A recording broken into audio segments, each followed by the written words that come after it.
The Lost Story by Senka Dodig. In an old, almost forgotten book, near its end, on the last pages, there was a story. One story which was bored.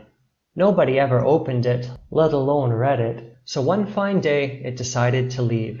"No one will notice I'm gone," it snorted like a furious cat and left. It packed all its letters and simply vanished. Ian, who inherited this book from his father, had no clue that one of the stories had snuck out of it. Besides, what boy spends his summer holidays reading books? Ian used to fool around the garden, kicking a football, playing with his puppy, climbing the neighbor's cherry tree, and playing with his friends and his sister.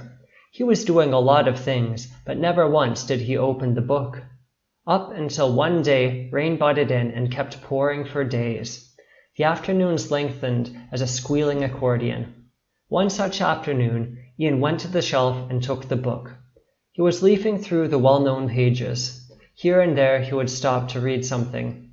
He was about to put the book back on the shelf when it appeared to him that something was missing.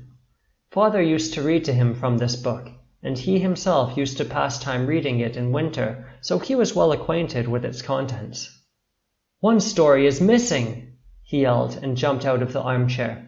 Since nobody heard him, as they were all at the dinner table, he ran among them with his eyes popping out. "Do you hear me? One story is missing! A story is missing!"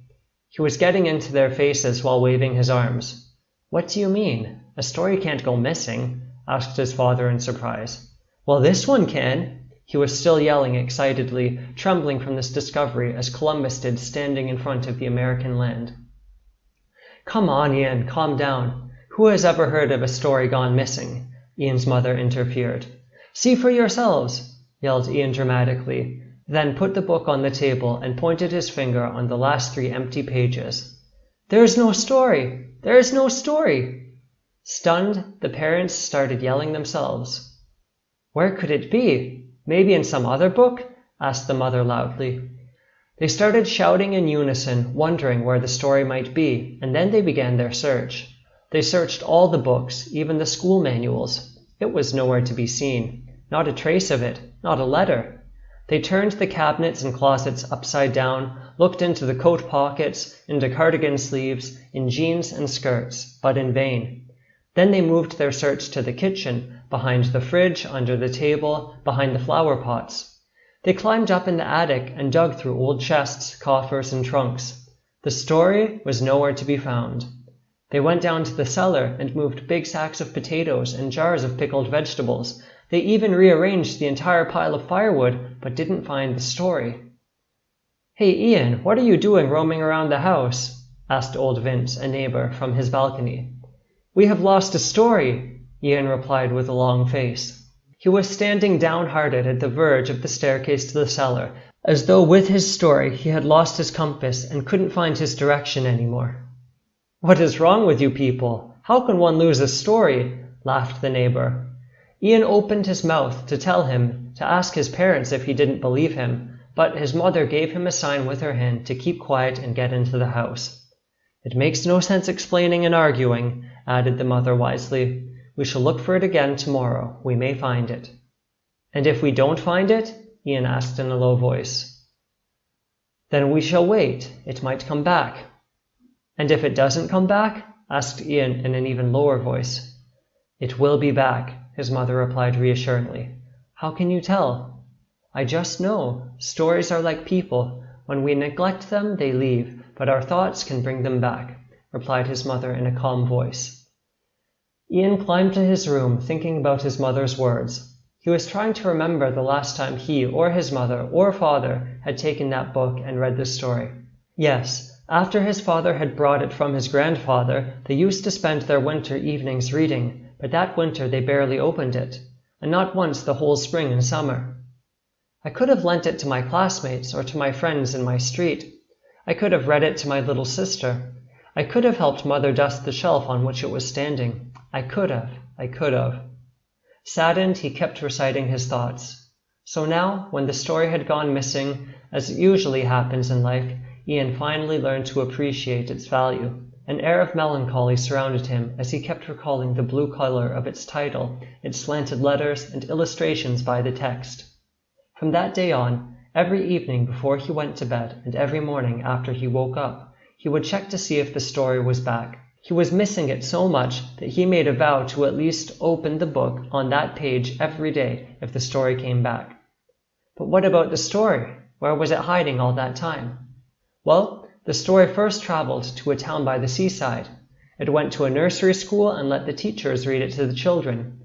Then it visited a small theater in a distant, unknown country and let the actors turn it into a play.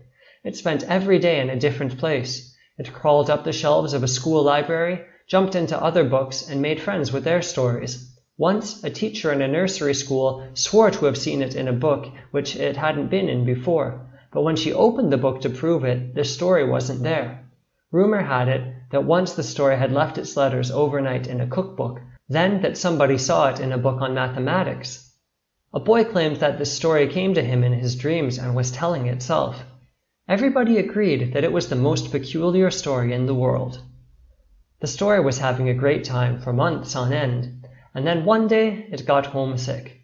It started longing for the warmth of its shelf above the old stove, for the smell of the cherry pie Ian's mother used to make, for the sounds coming from the garden where Ian and his sister used to play with their puppy, for the view of blossoming roses through the window, for Ian's little hands leafing through its pages. And what do you know? It started crying. Almost all the dates in a history book in which it had crawled got soaked. Months were passing at a snail's pace, and every evening and every morning Ian would check the book to see if the story had come back. One evening he sighed particularly sadly, as though his hopes were languishing, heavy-footed as an old man as he climbed to his room. He couldn't be comforted by his parents or his sister's compassionate hugs. With an expression on his face as if he was going to cry, he crawled into bed and turned off the lamp on his bedside table. And that was the moment the story had been waiting for. When everyone was asleep, she crawled under the doorstep, climbed the shelf, and contentedly spread its letters all over a well-known, dear old place in the book. The stove was still dispersing its warmth around the room, and pitted cherries lay on the kitchen counter. The story imagined Ian's happy smile on the following morning, and a feeling of pure joy playfully tilted its letters. My dear little ones, read your stories. Leaf through your books. Without your constant attention, your stories die of boredom, and tomorrow, when you open your eyes, remember that in that very moment Ian is opening his book and screaming of happiness. Only you, my little ones, know the reason why.